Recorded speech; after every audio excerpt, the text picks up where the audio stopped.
do a lot of this, zone 2, for endurance, but also to burn fat. The question is, am I? Because according to my Garmin scale, my percentage body fat is 33%. I call bullshit. Here's the thing I didn't know.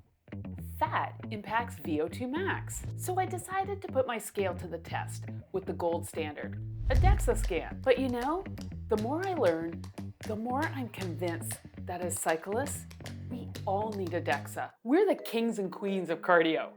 But in other super important areas, we may not be. How do you know? Get a DEXA. And the good news is it's quick, relatively inexpensive, and you don't need a doctor's referral. Recently, my 50+ cycling group was surveyed, and you know what the #1 struggle is? Excess weight. So let me ask you, do I look fat in these shorts? Wait, don't answer that. You know you never answered that question. The truth is, we don't know if I'm fat. Well, not in the way that really, really matters. And that's where the DEXA scan comes in. It's an extremely low dose moving x-ray. And what you get is a color-coded scan of your body and a detailed report that tells you your lean tissue, how much fat you have, and crucially where it is, along with your bone density. And because all our videos send me down a research rabbit hole, I've gone from, well, this is gonna be a fun test of our Garmin scale to, crap, am I fat? Like, in the way that's linked to disease? I thought all this cardio was supposed to burn fat. Am I overnourished and under-muscled? I hope my bones are okay, because weak bones and mountain biking, not a good combo. Nice. Whoa! Oh. Oh, you had it. Before I head out, I'm gonna do one final weigh-in so we can compare afterwards.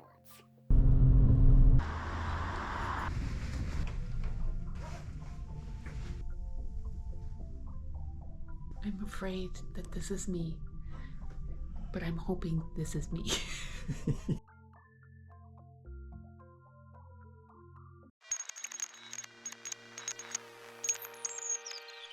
Okay, I'm back and I've got my report and I'm feeling a lot better. But there is a bit of a plot twist. Not gonna bury the lead here. I am not 33% fat, Garmin. Like, it's not even close. I'm actually 27% fat. And if 33% versus 27% doesn't sound like a lot, that's this, 8 pounds of fat. But honestly, body fat is for noobs. What you really want to know, and what the scale can't tell you, is how much of that is visceral fat, the bad fat. Okay, so here's the skinny on fat. The fat under our skin is called subcutaneous fat. You know, the can you pinch an inch or two stuff. Well, really, that's the least of your concerns. The other fat is visceral fat located in your torso, and it's the fat you don't want. Here's Dr. Peter Attia to explain why. Visceral fat is far more inflammatory. In fact, that's part of the problem. You know, if we do a DEXA scan on a person, which is how you can measure some of this stuff, you do a DEXA scan on a person that weighs 200 pounds that has 25% body fat. So by definition, based on those numbers, they have 50 pounds of fat. But let's assume that of that 50 pounds of fat, the visceral fat is 5 pounds. So 10% of their fat is visceral. Mm-hmm. That 5 pounds of visceral fat is wreaking all the damage in their body. The 45 pounds of fat that is not visceral, totally inert. His analogy in Outlive nails it. The fat we carry under our skin is like a bathtub.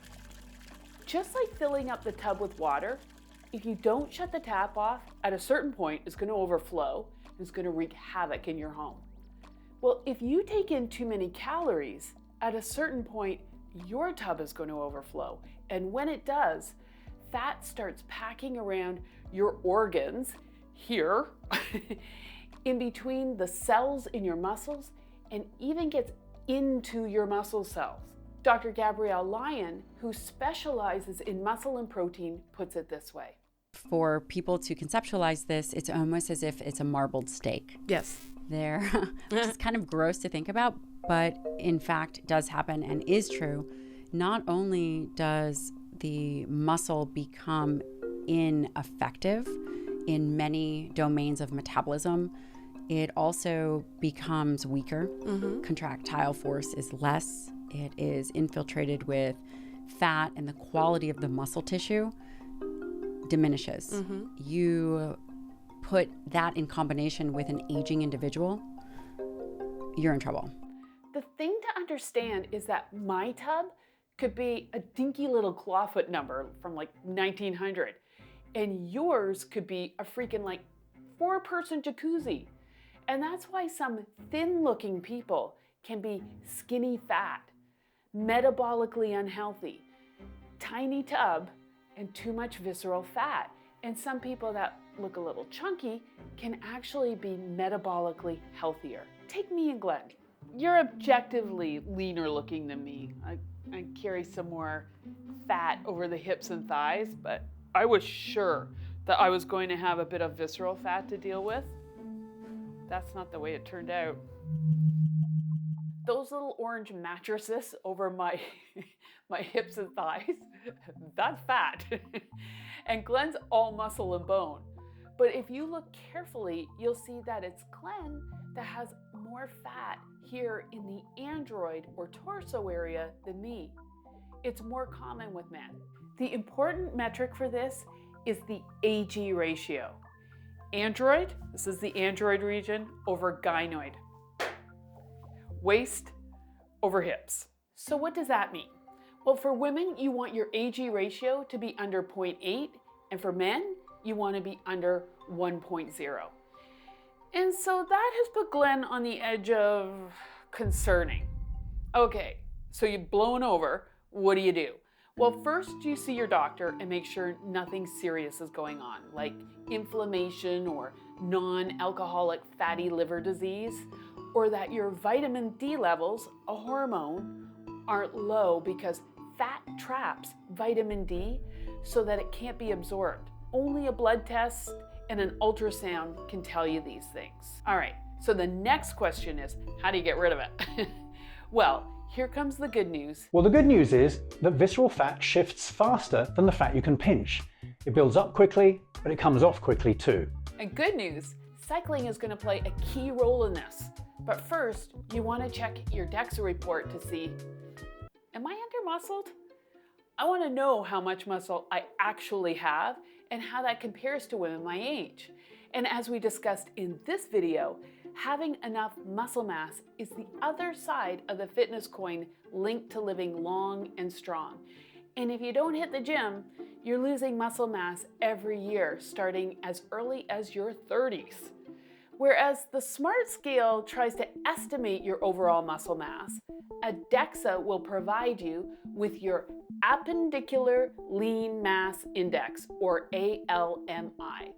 All that means is that they add up the lean mass in your arms and your legs, where there are no organs to mess up the data, to determine if you're under-muscled or adequately muscled. My ALMI, or RSMI, as it's called in this report, because they just can't get it together and make it easy for us, is 7.5 kilograms over my height in meters squared. Women need to be over 5.45, and men need an ALMI of 7.26 or higher. Otherwise, you are considered to have sarcopenia, degenerative loss of skeletal muscle. Your DEXA will also give you your muscle mass in each limb so that you can know if there are imbalances between right and left. But better yet, in a table I found online, compared to women my age, it's my upper body that needs work.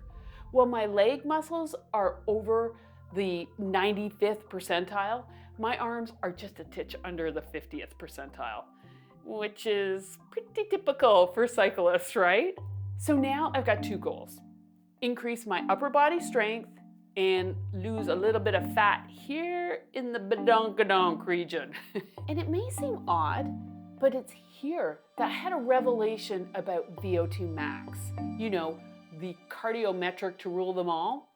Roll clip. How many people listening to us today do you think know their VO2 max? Very few. There is no metric that I am aware of that is more highly correlated with the length of a person's life than their VO2 max. Why that particular metric? There's probably two things going on, right? One, it actually does matter a lot. It's an amazing proxy for health. Have you had a VO2 max test done recently? The last one was probably 4 years ago. It is testing your maximal consumption of oxygen. Well, to get to that level, we are stressing you to the highest degree possible. The higher that number is, the more oxygen your muscles can utilize, the more fit you are, the more capacity you have to avoid illness. I think the other reason for it is that it's a metric that is so ubiquitous. It's very standardized. To have a high number, you must be exercising a lot, and we know the benefits of exercising a lot. The person who has a VO2 max at the top 2% of their age, by definition, they're doing a lot of exercise, and exercise has more benefit than probably any other single intervention we can do. As a reminder, Garmin says that VO2 max is the maximum volume of oxygen you can consume in milliliters per minute per kilogram of body weight at maximum performance. Per kilogram of body weight, as in lose weight, increase VO2 max. If you follow your VO2 max and the related fitness age, and you use the Garmin Index scale, Garmin uses your weight and estimated percent body fat to make suggestions like lowering your fat mass could raise your VO2 max. So it's not all about more HIIT workouts, more Norwegian 4x4s, more sprints. Effort is literally one side of the equation. And then I read this on Runner's World.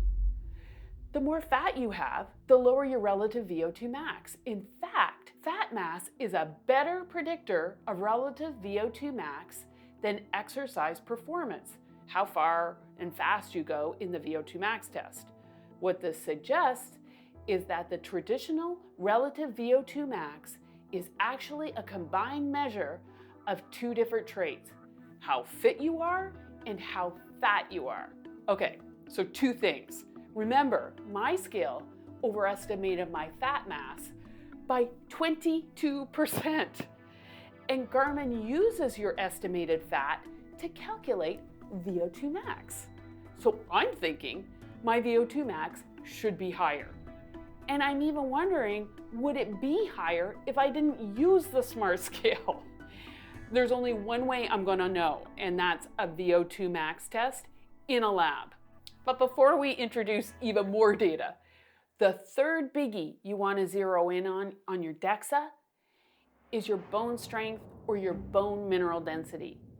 And here's why, as cyclists, it's super important for us to really know where we stand.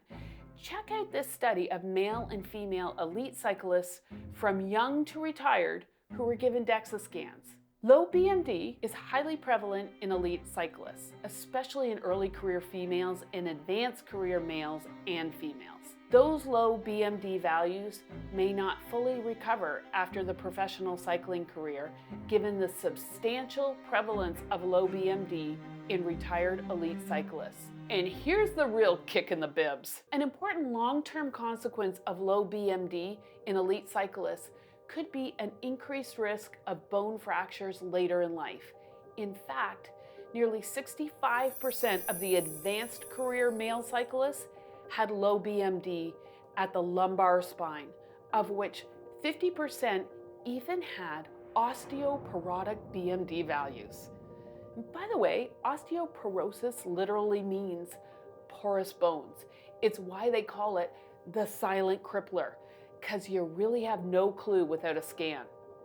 Even recreational road cyclists face a risk, as reported in this article from Celi Anatomica. Long-time serious cyclists do face a notable health risk, and most only realize this is a problem after they suddenly break a few bones in a minor fall. Minor. The reason for those surprising breaks? Low bone density, a common issue for avid cyclists. So while our bone mass from the scale was in the neighborhood of the DEXA scan, the DEXA scan gives you a couple of scores that are more important. Here's Peter Attia to explain. There's also a T-score, which is doing the same thing, but comparing you to a young person. And so the T-score is technically used to make the diagnosis of osteopenia or osteoporosis. We tend to look more at the Z-score and basically say, look, if your Z-score right now is -1, in 4 years, I want your Z-score to be 0. Not necessarily because you've increased that entire way, but maybe you've increased slightly while it's expected that you would have declined.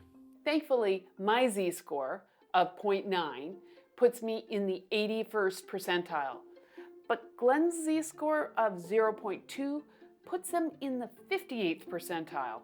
But knowing this, your job then is to either get to 0 or above, and if you're there, you want to work to hang on to it. Let's say you've had your DEXA and you've come home and you've digested the most important things from your report, your visceral fat, how much muscle you have, and your bone density.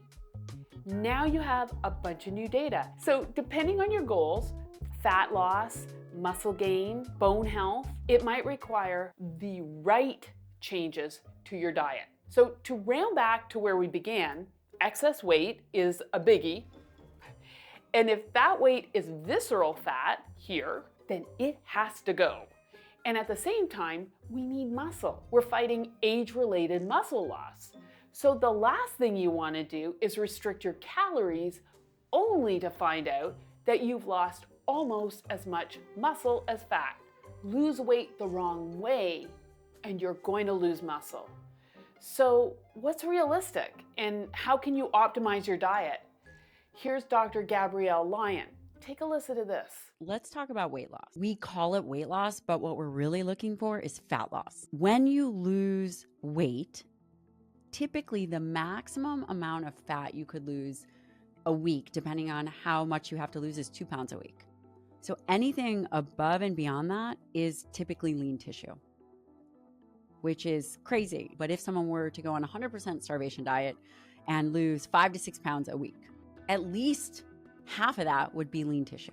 And the two main ways we optimize for skeletal muscle are, number one, focusing on dietary protein, and number two, focusing on exercise. I didn't realize that we need more protein as we age. For the past 24 years, I've been focused on low carb, but now my head is kind of exploding. And yes, for the first time, like ever, I'm counting calories and grams of protein in our meals. And I know, that sounds like a total drag, but in fact, it's kind of fascinating. And if you've ever wondered, how many calories do I burn in a day? Well, you get your resting metabolic rate, the number of calories you'd burn if all you did was rest, in your DEXA. So mine's 1,346 calories. Then using this table, and I'd say I'm very active, so I'm multiplying my RMR of 1,346 by 1.725.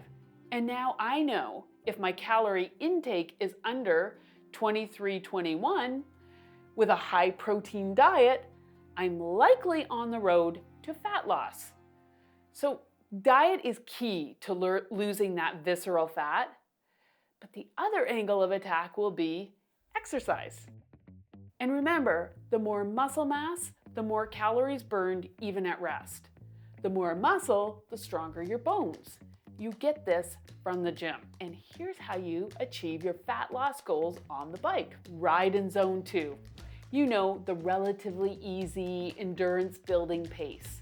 So heart rate zone 2 will be a subject for a whole other video. But suffice it to say that when we're in zone 2, we're burning fat. Dr. Attia recommends spending a minimum of 3 hours a week in zone 2, and then 1 or 2 high-intensity VO2 max workouts during the week.